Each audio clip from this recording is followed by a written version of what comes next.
Tu prašai ženklo iš Dievo ir štai jis. Tu žiūri ir skaitai šį tekstą neatsitiktinai, tai tavo patvirtinimas, kad viskas bus gerai. Dievas dabar atveria tau kelią, jis sako, net negalvok pasiduoti.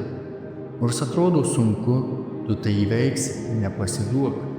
Žinau, kad nerimauji dėl finansų, sveikatos, šeimos, tačiau atmink, aš visada veikiu tavo labui.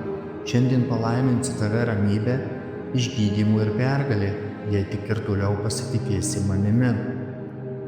Iš kiekvienos sunkios situacijos aš išvesiu kažką gero ir gražaus. Būk pasiruošęs palaiminimams, Dievas pasirūpins tavimi.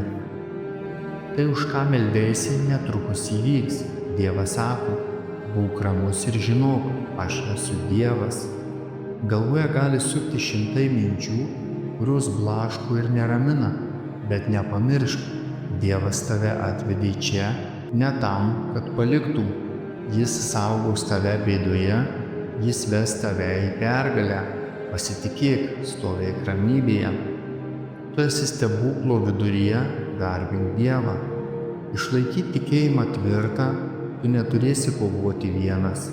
Dievas pašalins netinkamus žmonės iš tavo gyvenimo, jis atvers duris, kurių pats negalėtum atidaryti. Jis atstatys tavo sveikatą, tu įveiksi ligas, neteisybės, darbo problemas ir vienatvę.